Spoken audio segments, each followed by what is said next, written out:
Hey everybody, and welcome to my 2020 shop tour. Okay, but seriously, between you and me, it's a single car garage. How much of a tour could there be? But I do get a lot of questions about the space I have, heating, electrical, dust collection, all of that, so I'm going to take you on a little tour today. Stick around.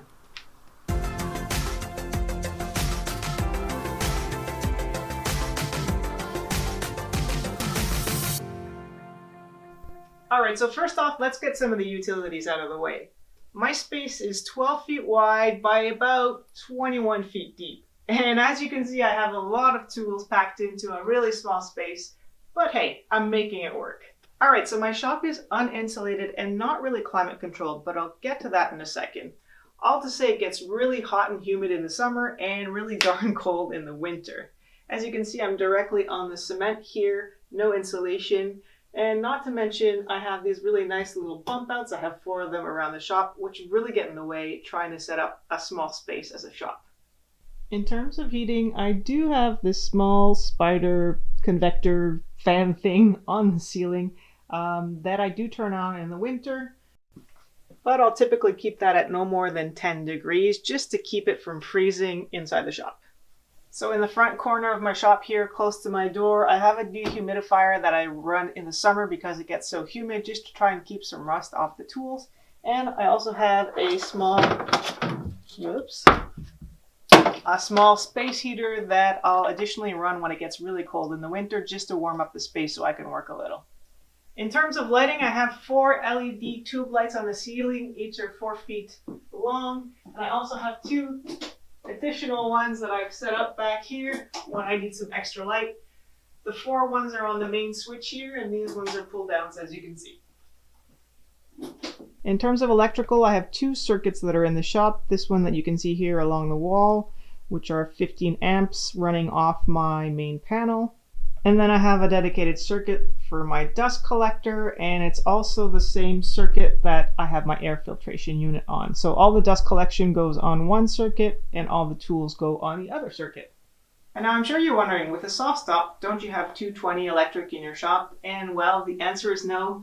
This is a regular 120 volt saw, and I picked this model so I didn't have to install 220 in the shop.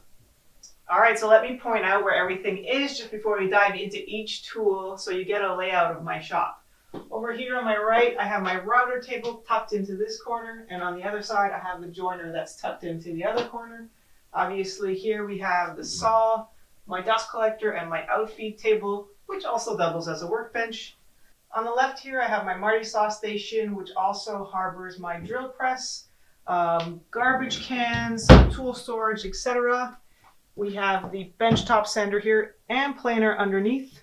And then over here, kind of floating, I have the newest addition to my shop, which is a bandsaw. Alright, let's take a look at each of them. Alright, so like I said, here's the router table that I made a couple of years ago, and I do have a video on this. Both the top and the cabinet have separate videos and dust collection. So one of the things that's most important to have in my shop is have everything mobile. That way I can pull out tools, hook up the dust collection, and then put it away when I'm done.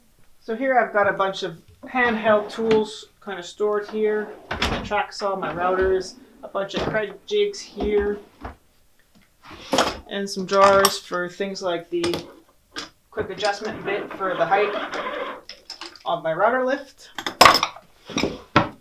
And a bunch of bits stored here too.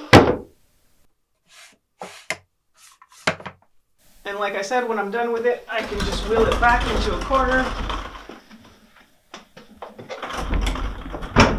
and have it out of the way. On the opposite side over here, I have my joiner with a little wall art. Why not? And this is probably one of the oldest tools I have. I bought it on Craigslist for $200 when I first started setting up my shop. It's not perfect. I hate that it doesn't have dust collection and chips fly everywhere, but it works well enough, so I'm holding on to it for now. As you can see, I made a mobile base for this one too, because everything in my shop has to be on wheels. Everything, so I can move it around and have enough space to work. Oh, and if you're wondering what this thing over here is, well, it didn't have a joiner guard when I bought it, so the first video I ever made was building this joiner guard. If you want to check that out, please don't.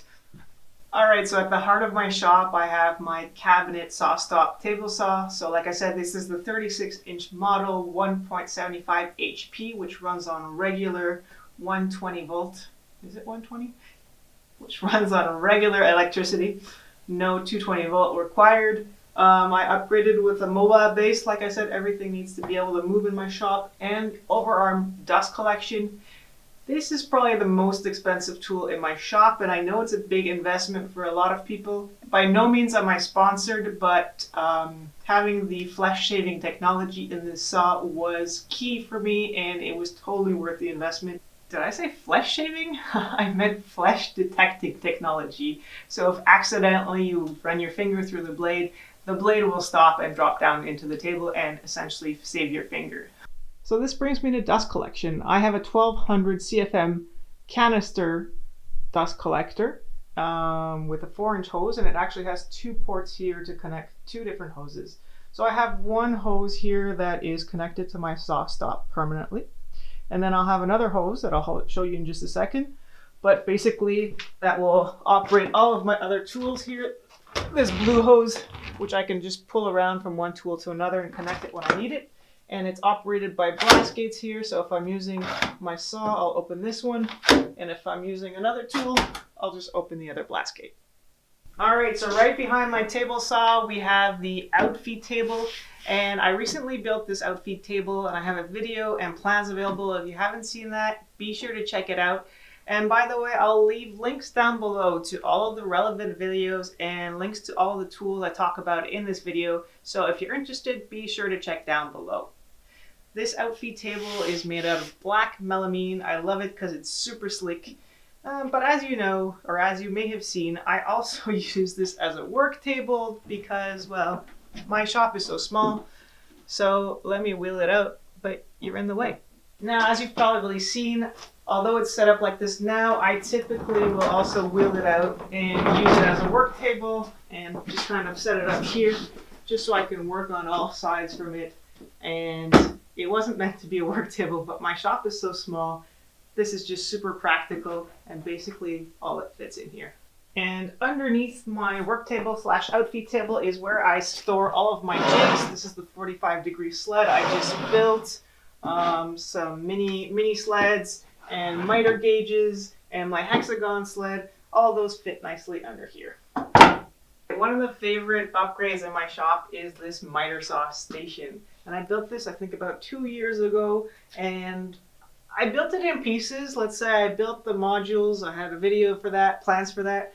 Then I upgraded with the dust collection, I upgraded with the storage underneath and the drawers, and all of that is available if you check out the links down below. So while I just talked to you about my whole dust collection setup for my table saw and all my big tools, my miter saw station actually has its own dust collection setup. And that's mainly because I didn't want to bring the hose over to this side of the shop and have a permanent dust collection setup. So what I've done instead is I've built this dust shroud with sliding doors so I can easily move the saw back and forth without having that in the way. And this really helps to contain the dust and keep it inside the box for anything that doesn't get collected by the hose, which goes to the shop vac and cycle on underneath. And these are actually hooked up to an IVAC switch over here. And basically that switch will detect as soon as my saw turns on, the shop vac will also turn on and stop automatically 6 seconds after I'm done. So that's super practical. All right, and to the left of that, I have my pull-out trash. And while people had a lot of comments about this, I totally love it, having it out of the way and hidden. Next to that, I have this pull-out tool wall with my jigsaw, some blades, and a couple hand tools here. And then lastly, I have a bank of drawers. In these drawers, I just have some random hand tools, squares and glue brushes, and to really try to optimize this a little more. There's a bit of everything in here. Go look at this.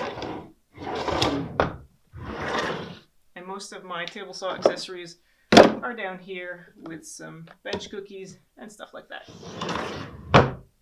Over here we have the integrated drill press, and if I ever need to remove it for some reason, This plate is completely removable, and then lock it back into position. And that brings me to the drill press table. Totally love having this. I don't know how to use a drill press without one, honestly. I just love having a backstop here that slides, locks into place. And you have so many options with hold down clamps, stops in the fence so you can do repeated cuts, stuff like that. And not to mention I have this insert plate here that can be flipped over or replaced so I'm not damaging the table itself. Okay, so people ask me this all the time though. You have this wall right next to your drill press. What if you need to drill into long stock? Well, my answer to that is I have limited room in the shop. This is what I went with. This is what works for me.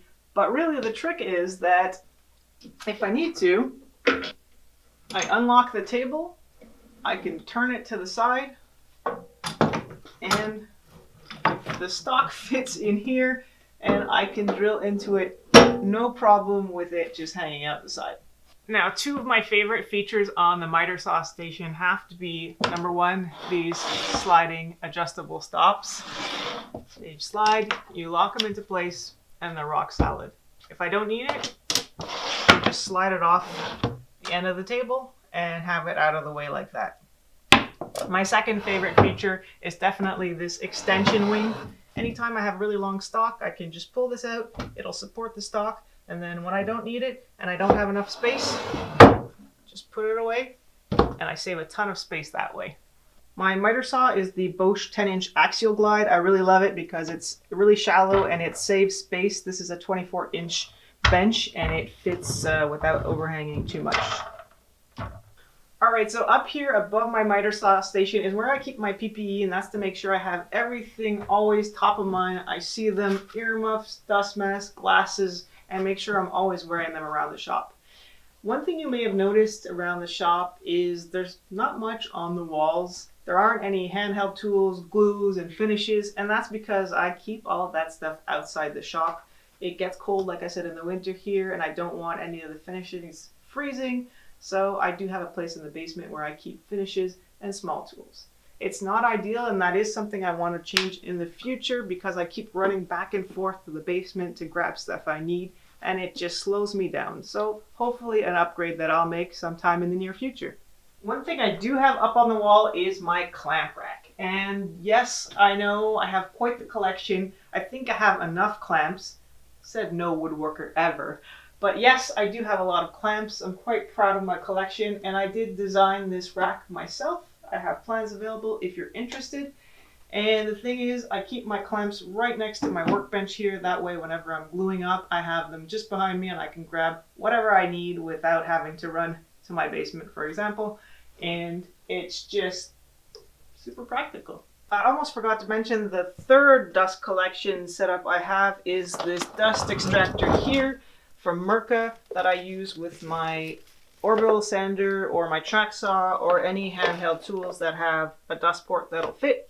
I try to connect this to it to make sure I'm picking up as much dust as possible at the source. Oh, almost forgot the last piece of the dust collection equation is this Wen air filtration unit, and basically I keep my remote control right here and I'll run this anytime I'm making dust. Basically, just to try and control the dust. In a small one-car garage, it gets dusty fast, so having this thing running really helps cut down the dust.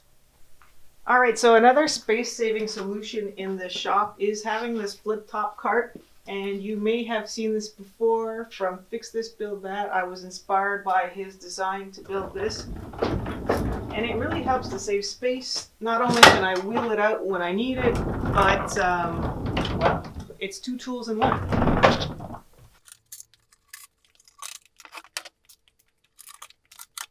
Get nervous every single time I do this. There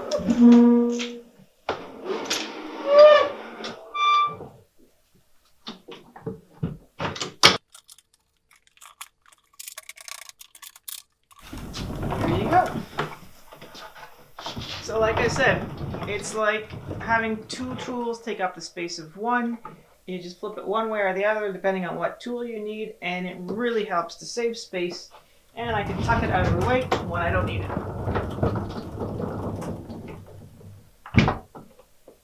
right, and this is the last corner of the shop that I haven't showed you yet, and this is basically my wall of wood. And I know I have a lot of lumber. I have a lot of not great quality lumber either, a bunch of scraps, a bunch of reclaimed wood, some floorboards, a lot of firewood that takes up a lot of space. And this is a corner that I really need to optimize. It's taking up way too much real estate for my small shop. But over here we have my lumber cart. This is one of the first things I built as well, to store all of my scraps and all of my little offcuts that I just can't bring myself to throw away. And I do have free plans for this if you want to check out the link down below. So you'll have noticed my bandsaw here, which is kind of floating because it doesn't have a dedicated space yet in the shop. And for now it's kind of just sitting here, and when I need to use it, I have a mobile base, so I can just pop it up and just wheel it out to wherever I need, and I can use it, and then I just kind of roll it to any corner of the shop that I don't need at that time and tuck it away until I need it again. So hopefully sometime soon, if I make a little room over here, I'll have a dedicated space to set it up. Alright, so that about concludes the shop tour. If I forgot anything or if you have any questions at all, please leave a comment down below and I'll do my best to answer them. Until next time, thanks for watching. See you soon.